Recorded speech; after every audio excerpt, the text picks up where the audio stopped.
Disclaimer: We strongly support Article 19 of Indian Constitution about freedom of speech and expression. We respect all religions. Our intention is not to hurt anyone's religious or social sentiments. This video, including examples, images, and references, are provided for entertainment and educational purposes only, and channel does not promote or encourage any illegal activities. Our aim is only to awaken the society. X Muslim Adam Sikar जुड़ रहे हैं, जिनसे हम इस्लाम से जुड़े तमाम जरूरी मुद्दों पर बात करेंगे। साथ ही साथ ये भी समझने की कोशिश करेंगे कि आखिर एडम सीकर ने क्यों फैसला लिया इस्लाम से दूरी बनाने का। एडम, बहुत बहुत स्वागत है आपका न्यूज नेशन में। सबसे पहले मैं यही समझना चाहूंगा आपसे कि एडम सीकर ने क्यों ये फैसला लिया कि वो खुद को इस्लाम से अलग करते हैं। मैंने इस्लाम से अपने आप को क्यों अलग किया? Because everything about Islam is a lie. In short, कैसे?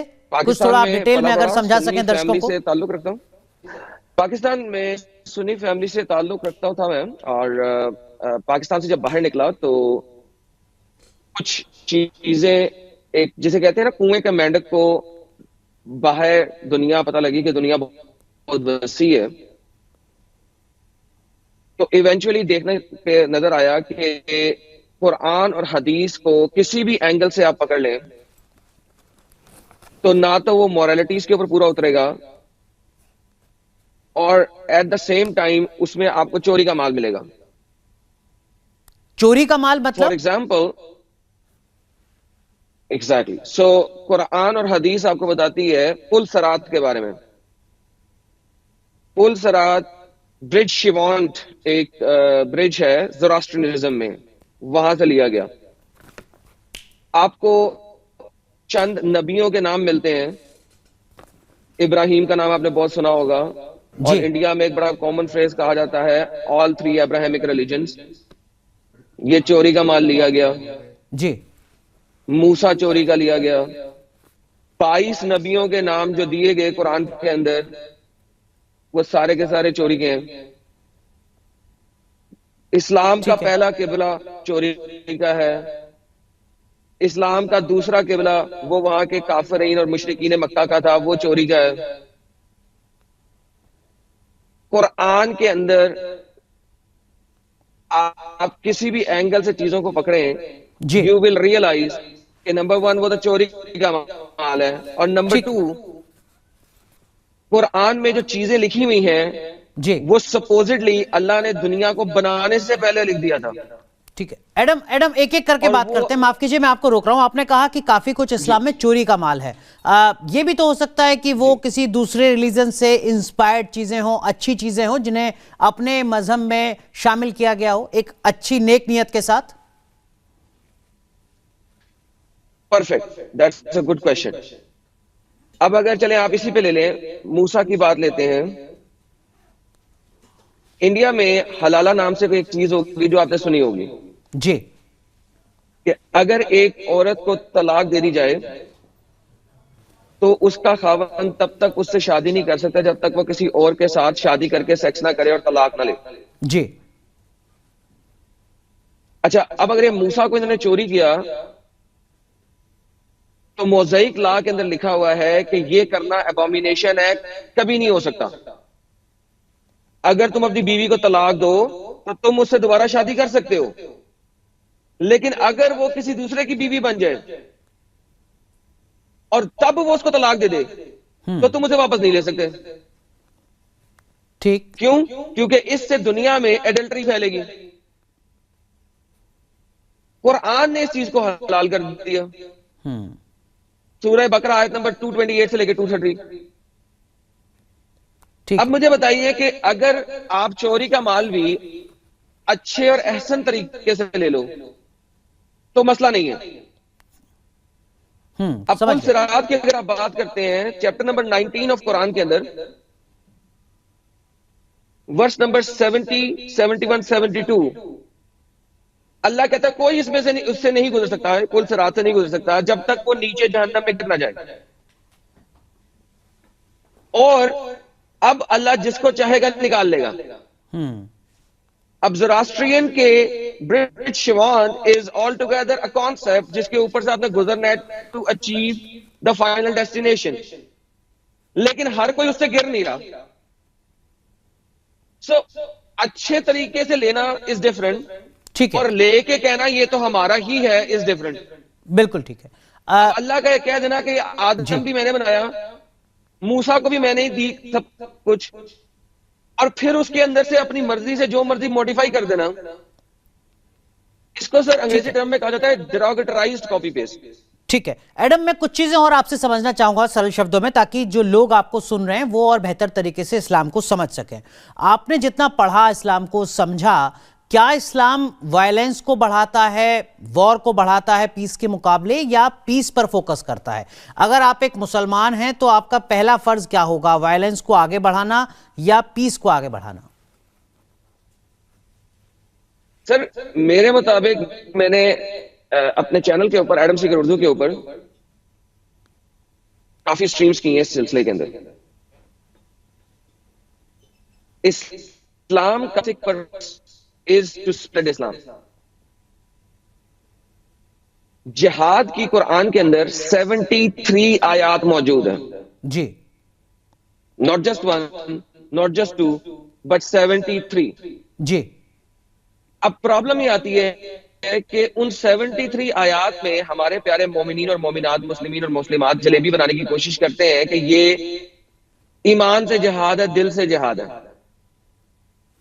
नाउ इसके ऊपर पहले भी हम बात कर चुके हैं। यस, अगर आप ताकत में कम है तो आपने दिल से जिहाद करना, ईमान से जिहाद करना। अगर थोड़ा ताकत में ज्यादा हो जाएंगे तो आपने जुबान से जिहाद करना। सुनन नसाई की हदीस है, अगर तुम एक मुनकिर को देखो तो उसको अपने हाथ से रोको। अगर तुम हाथ से नहीं रोक सकते तो जुबान से रोको, और अगर जुबान से भी नहीं रोक सकते तो दिल से बुरा जानो। और ये ईमान का सबसे गंदा तरीन लेवल है। Okay, so now let's look at it in proper essence. जी। कुरान कहता है do not go for peace when you are the uppermost. हदीस कहती है कि तलवार से जिहाद सबसे अफजल जिहाद है और दिल से जिहाद सबसे बुरा जिहाद है। और कुरान के अंदर 72 आयात मौजूद हैं जिहाद के बारे में। उन 72 आयात के अंदर जी 70 आयात में स्कॉलर्स ऑफ इस्लाम ने हर्ब वाली आयात का रेफरेंस दिया। हर्ब कहते हैं लड़ाई को, जंग को, लड़ाई को जी। सो जिहाद की आयात according to early scholars of Islam, Qurtubi, Ibn Kathir, Jalalayn, Ibn Abbas और तिबरी, इन सब के मुताबिक जिहाद और हर्ब और कताल इंटरचेंजेबल है। These are synonyms. समझ गया। The only difference is कि कुरान के चैप्टर नंबर 25 की आयत नंबर 52 के अंदर और चैप्टर नंबर 16 की आयत नंबर 110 के अंदर, इन दो आयात में स्कॉलर्स डिफर इन ओपिनियन करते हैं। ठीक है कि चूंकि ये आयात बिफोर हिजरत आई थी, लिहाजा ये तलवार से लड़ाई के लिए नहीं है। सो ऑल इन ऑल इस्लाम जो है, इस्लाम फैलाने के लिए दूसरों को अगर जंजीरें डाल के घसीट के भी लेके आया जाए इस्लाम में तो हलाल है। ये भी बुखारी की हदीस है। ठीक है एडम, इसी से जुड़ा एक और सवाल है, और वो ये कि जैसे जो बाकी धर्म होते हैं उनमें किसी को कोई दिक्कत नहीं है कि मुसलमान जा रहा है मस्जिद में नमाज पढ़ने के लिए। आप जो समझा रहे हैं, क्या इसका एक मतलब ये भी है, क्या इंटरप्रिटेशन एक ये भी है कि अगर कोई शख्स, नॉन मुस्लिम शख्स, अपने मजहब में पूजा करने के लिए जा रहा है तो जो कट्टर इस्लामिक शख्स है वो ऐसा नहीं होने दे? बेशक, यानी अभी मैंने आपको जो हदीस दी सुनन नसाई की, वो कहती है कि अगर तुम मुनकिर को देखो तो उसे रोको। इसका मतलब है आप अगर कोई बंदा कुफ्र कर रहा है, शिरक कर रहा है, तो आपने उसे हाथ से रोकना है। मतलब मैं अगर मंदिर जा रहा हूं, शराब लेने जा रहा हूं, एडम अगर मैं मंदिर जा रहा हूं तो मेरे खिलाफ इस्लाम में क्या कहा गया है? सर अल्हम्दुलिल्लाह सर, आप बेशक शिरक कर रहे हैं और आप जहन्नम में सड़ेंगे। और शिरक और कुफर से रोकने के लिए एक अच्छे मुसलमान ने आपको हर हाथ से रोकने की कोशिश करनी। अब यहां पे थोड़ा सा एडिशनल चीज आ जाती है कि इस्लामिक शरिया नाफिज है जी। और आप अगर दिम्मी हो तो फिर आपको इजाजत है कि आप अपने मंदिर में जाके मंदिर के अंदर कम आवाज में, कि आवाज आपकी मंदिर से बाहर ना आए, इस आवाज में अपनी मंदिर में इबादत कर सकते हैं, ठीक। अगर आप दिम्मी और जिजिया दे रहे हैं। समझ गया। अगर एक आप तरीके दिम्मी से नहीं है टैक्स दे रहे हैं। तो इसका मतलब है, सॉरी, एक तरीके से टैक्स दे रहे हैं। नहीं, दिम्मी टैक्स, कम ऑन, दिम्मी दिम्मी जिजिया देता है, टैक्स टैक्स इज नॉट। जजिया को थोड़ा एक्सप्लेन करिए फिर। ओके,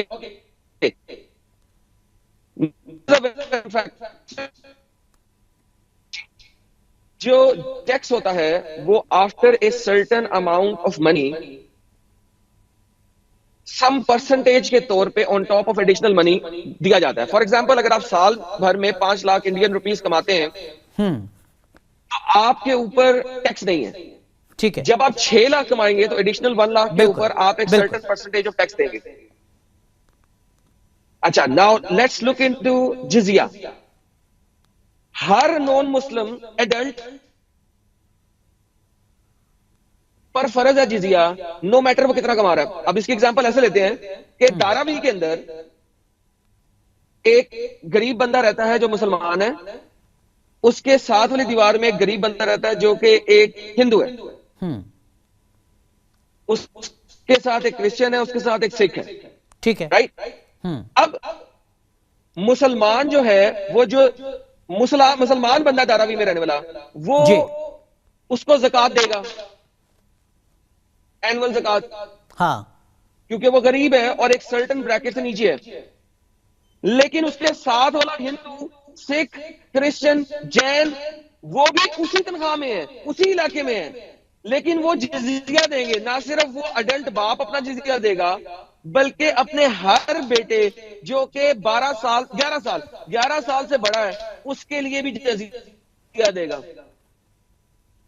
यानी कि जो बंदा दिन में 2 रोटी खा रहा है वो भी जिजिया देगा, अपना भी और अपने बेटों का भी। समझ गया, बिल्कुल। लेकिन उसी धारावी में साथ लेकर का मुसलमान ज़कात लेगा। ठीक है।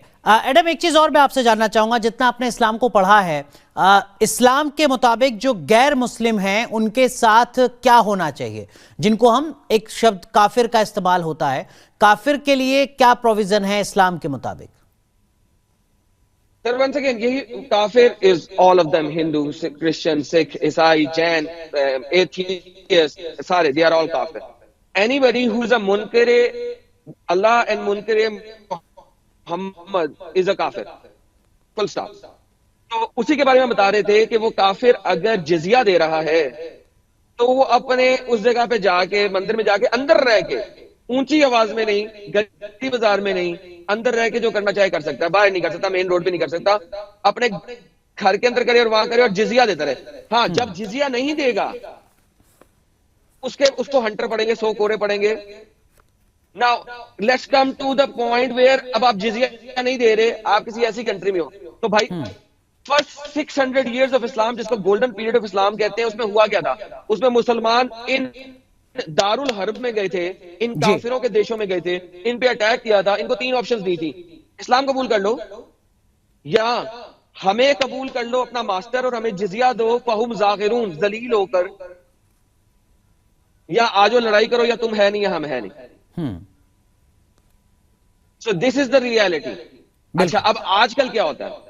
आजकल ये होता है कि इस्लाम की तलवार जो है ना वो टूट चुकी हुई है। तो अब आ चुके हैं ये लोग मक्की दौर में। अब मक्की दौर में मोहम्मद साहब ने क्या किया था? अगर आप मोहम्मद साहब की मक्की दौर और मदनी दौर की जिंदगी देखें तो इट इज क्लियरली स्टेटिंग कि वहां पे मोहम्मद साहब काफी हद तक पीसफुल थे, और फिर उन्होंने वेट किया ताकत का, और जब ताकत मौसूल हो गई तो फिर उन्होंने लड़ाइयां शुरू की। आप देखें कि मक्की दौर 13 साल, उस 13 साल में मैक्सिमम जो नंबर मिलता है वो हमें 96 मुसलमान होने का मिलता है। That's it. ये प्यार से मुसलमान करना था।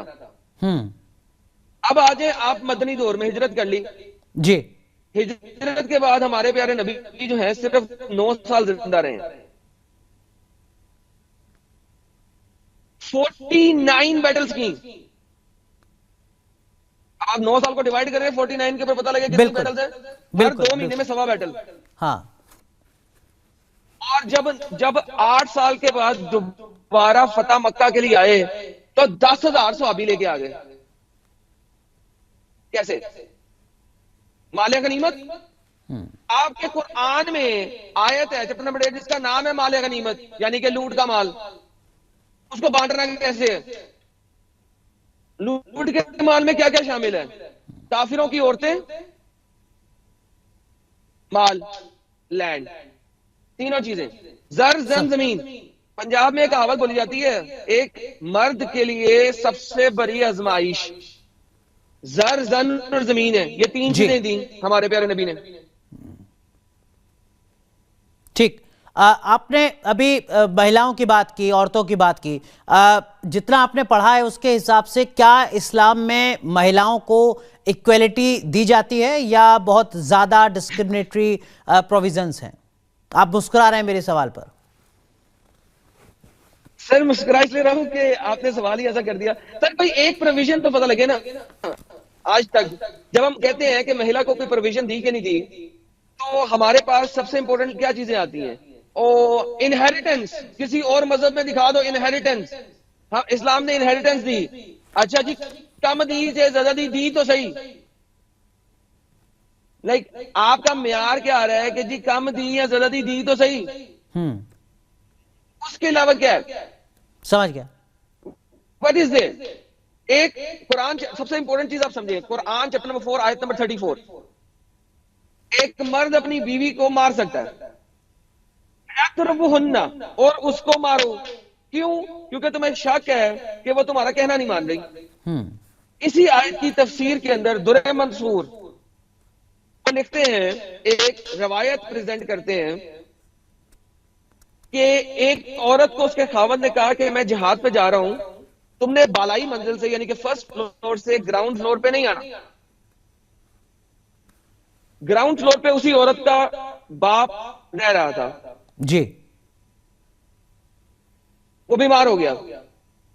उस औरत ने अपनी सहेली के थ्रू प्यारे नबी के ऊपर पैगाम भिजवाया, प्यारे नबी मेरा बाप बीमार है, मेरे खावंद ने कहा था क्या मैं अपने बाप की तीमारदारी करने ग्राउंड फ्लोर पे चली जाऊं? मैं घर से बाहर नहीं निकल रही, सिर्फ ग्राउंड फ्लोर पे अपने बाप के पास जा रही है, चली जाऊं?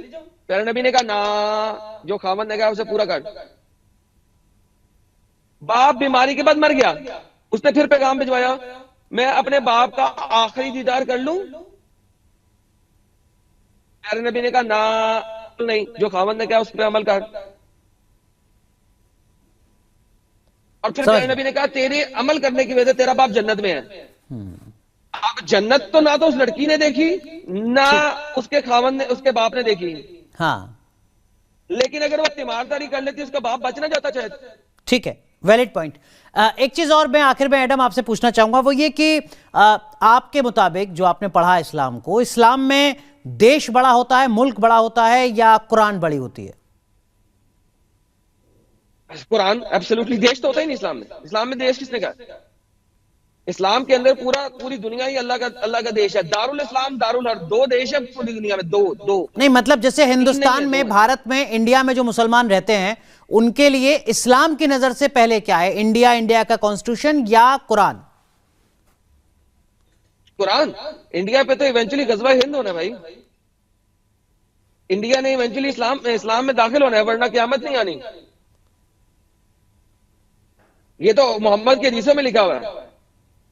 गजवा हिंद के ऊपर कई दफा हमने बात की और मुसलमानों से यही सवाल पूछा था जी कि आप इंडिया के से प्यार करते हैं? हाँ करते हैं। तो गजवा हिंद करने वाले को क्या कहेंगे?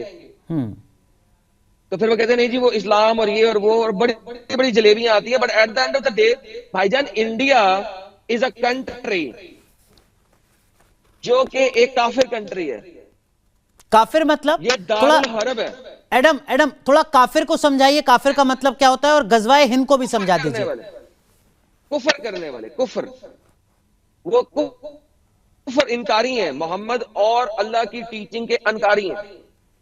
उनको रिजेक्ट किया हुआ, उस टीचिंग को एक्सेप्ट नहीं किया हुआ, मुसलमान नहीं, कुफर कर रहे हैं। मतलब गद्दार हैं, दुश्मन हैं, ये समझा जाए? गद्दार तो तब होगी ना जब आप गद्दारी कर सकेंगे। एक्स मुस्लिम दुश्मन गद्दार है, कहलाता है। दुश्मन है। दुश्मन है, इस्लाम के दुश्मन। और गजवाए हिंद का मतलब क्या होता है? हिंद के ऊपर अटैक करना। मोहम्मद साहब ने कहा था क़यामत तब तक नहीं आएगी जब तक हिंद पे अटैक नहीं किया जाएगा और उसको इस्लाम ने दाखिल नहीं किया जाएगा। हिंदुस्तान उस वक्त भी 7th सेंचुरी अरेबिया के अंदर भी एक उस जमाने में भी एक बहुत टॉप की चीज माना जाता था। ठीक है। और मोहम्मद ने कहा था हिंद पे जब हम कब्जा करेंगे उसके बाद इनका आखिरी इमाम और ईसा वापस आएगा और दुनिया के अंदर इस्लाम का बोलबाला करेगा। लेकिन एडम, हिंद पर कब्जे का मतलब क्या? यहां तो पूरा एक मुगल एम्पायर रहा, बहुत लंबे वक्त तक मुगल शासकों ने दौर किया, राज किया यहां पर। उसी कब्जे से मतलब है या कब्जा कुछ और है? कब्जे का मतलब क्या यह है कि जो भी शख्स यहां रहता है वो इस्लाम कबूल ले? Sir once again, Mughal empire ने जब यहां पे कबूल किया तो शरह इस्लामिया उम्दा तो सालिक उसका सफा नंबर 1000 से ऑनवर्ड इस चीज को बयान करता है कि हिंद 100% कभी कब्जे में आया ही नहीं था जी। तो कभी भी वो दारुल इस्लाम हुआ ही नहीं था। ओके।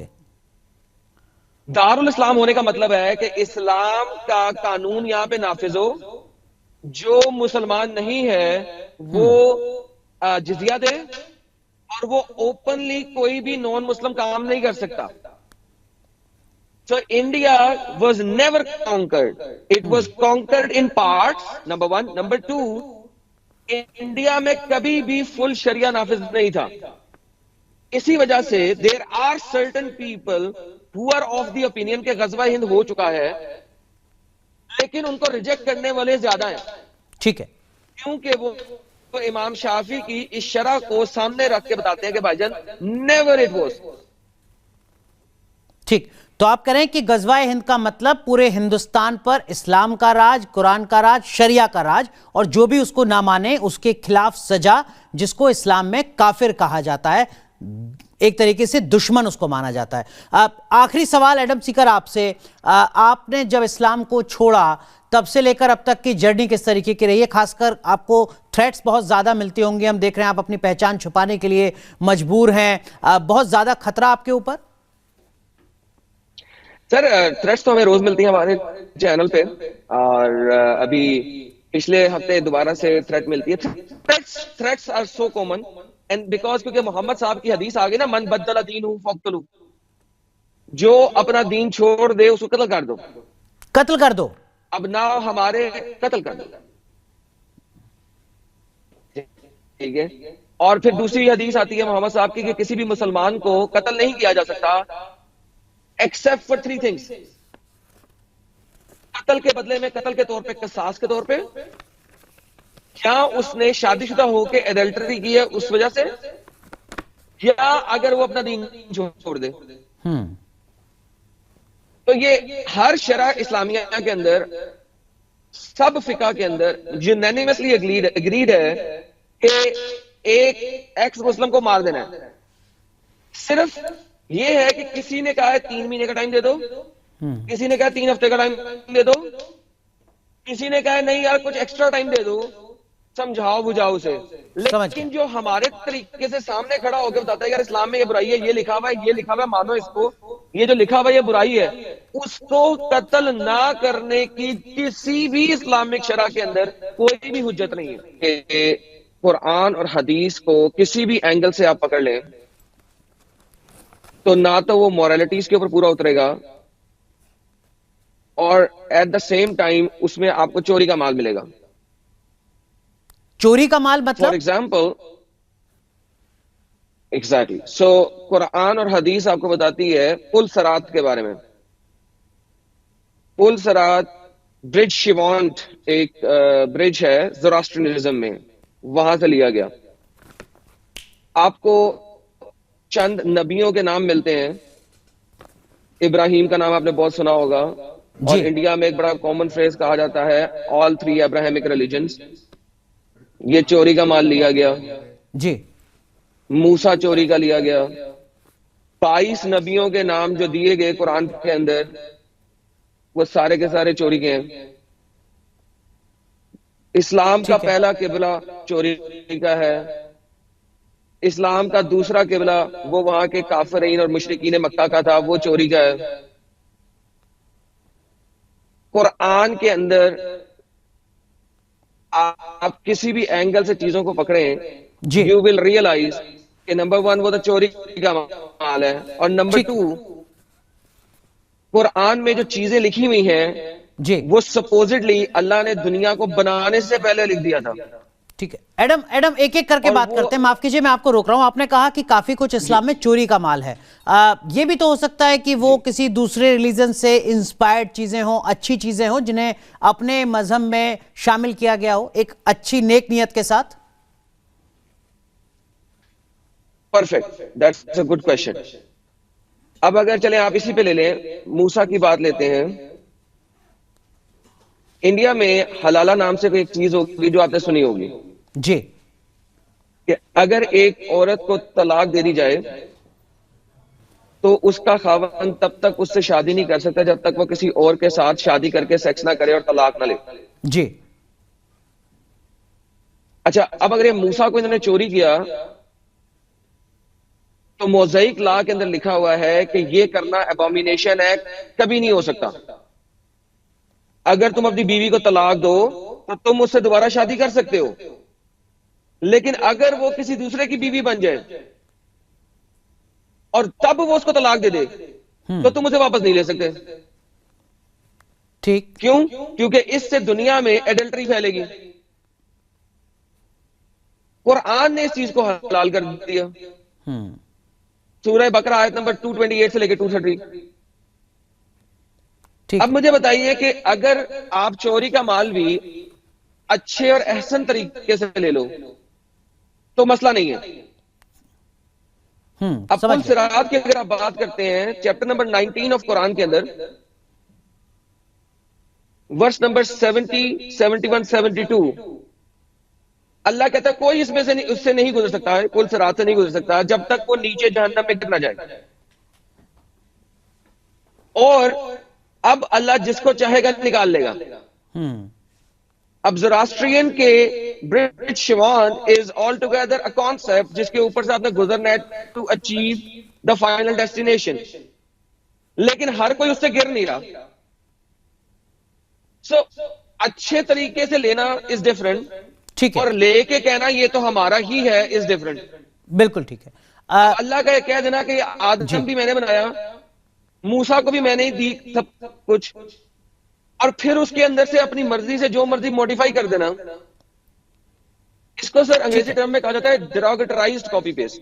ठीक है एडम, मैं कुछ चीजें और आपसे समझना चाहूंगा सरल शब्दों में, ताकि जो लोग आपको सुन रहे हैं वो और बेहतर तरीके से इस्लाम को समझ सकें। आपने जितना पढ़ा, इस्लाम को समझा, क्या इस्लाम वायलेंस को बढ़ाता है, वॉर को बढ़ाता है पीस के मुकाबले, या पीस पर फोकस करता है? अगर आप एक मुसलमान हैं तो आपका पहला फर्ज क्या होगा, वायलेंस को आगे बढ़ाना या पीस को आगे बढ़ाना? सर मेरे मुताबिक मैंने अपने चैनल के ऊपर एडम सीकर उर्दू के ऊपर काफी स्ट्रीम्स की हैं इस सिलसिले के अंदर। इस्लाम का purpose is to spread Islam. जिहाद की कुरान के अंदर 73 आयात मौजूद है। जी not just one, not just two, but 73। जी। अब प्रॉब्लम ये आती है कि उन 73 आयात में हमारे प्यारे मोमिनीन और मोमिनात, मुस्लिमीन और मुस्लिमात जलेबी बनाने की कोशिश करते हैं कि ये ईमान से जिहाद है, दिल से जिहाद है। नाउ इसके ऊपर पहले भी हम बात कर चुके हैं। यस, अगर आप ताकत में कम है तो आपने दिल से जिहाद करना, ईमान से जिहाद करना।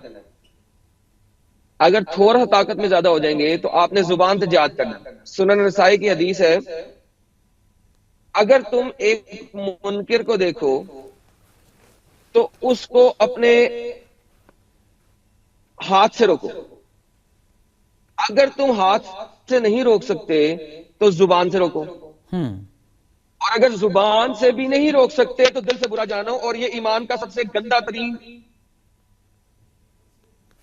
लेवल है। Okay, so now let's look at it in proper essence. जी, कुरान कहता है do not go for peace when you are the uppermost. हदीस कहती है कि तलवार से जिहाद सबसे अफजल जिहाद है और दिल से जिहाद सबसे बुरा जिहाद है। हम्म, और कुरान के अंदर 72 आयात मौजूद हैं जिहाद के बारे में। उन 72 आयात के अंदर जी, 70 आयात में स्कॉलर्स ऑफ इस्लाम ने हर्ब वाली आयात का रेफरेंस दिया। हर्ब कहते हैं लड़ाई को, ठीक है, जंग को, लड़ाई को।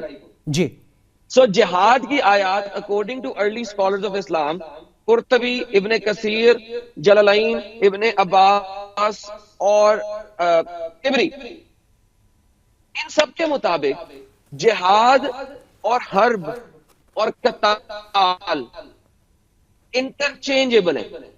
These are synonyms. समझ गया। The only difference is कि कुरान के चैप्टर नंबर 25 की आयत नंबर 52 के अंदर और चैप्टर नंबर 16 की आयत नंबर 110 के अंदर, इन दो आयात में स्कॉलर्स डिफर इन ओपिनियन करते हैं ठीक है, कि चूंकि ये आयात बिफोर हिजरत आई थी, लिहाजा ये तलवार से लड़ाई के लिए नहीं है। सो ऑल इन ऑल इस्लाम जो है, इस्लाम फैलाने के लिए दूसरों को अगर जंजीरें डाल के घसीट के भी लेके आया जाए इस्लाम में, तो हलाल है। ये भी बुखारी की हदीस है। ठीक है एडम, इसी से जुड़ा एक और सवाल है, और वो ये कि जैसे जो बाकी धर्म होते हैं उनमें किसी को कोई दिक्कत नहीं है कि मुसलमान जा रहा है मस्जिद में नमाज पढ़ने के लिए। आप जो समझा रहे हैं, क्या इसका एक मतलब ये भी है, क्या इंटरप्रिटेशन एक ये भी है कि अगर कोई शख्स, नॉन मुस्लिम शख्स, अपने मजहब में पूजा करने के लिए जा रहा है तो जो कट्टर इस्लामिक शख्स है वो ऐसा नहीं होने दे? बेशक, यानी अभी मैंने आपको जो हदीस दी सुनन नसाई की, वो कहती है कि अगर तुम मुनकिर को देखो तो उसे रोको। इसका मतलब है आप अगर कोई बंदा कुफ्र कर रहा है, शिरक कर रहा है, तो आपने उसे हाथ से रोकना है। मतलब मैं अगर मंदिर जा रहा हूं, शराब लेने जा रहा हूं, एडम, अगर मैं मंदिर जा रहा हूं तो मेरे खिलाफ इस्लाम में क्या कहा गया है?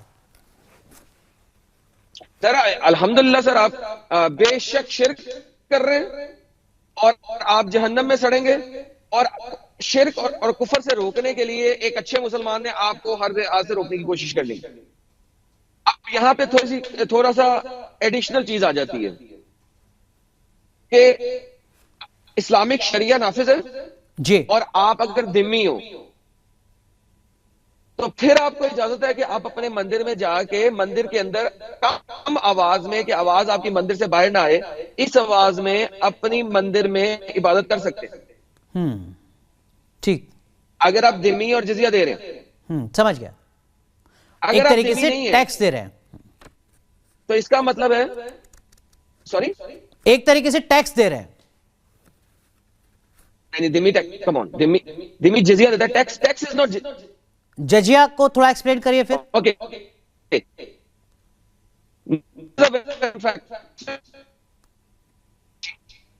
जो टैक्स होता है वो after a certain amount of money, some percentage के तौर पे on top of additional money दिया जाता है। फॉर एग्जांपल, अगर आप साल भर में 5 लाख इंडियन रुपीस कमाते हैं तो आपके ऊपर टैक्स नहीं है।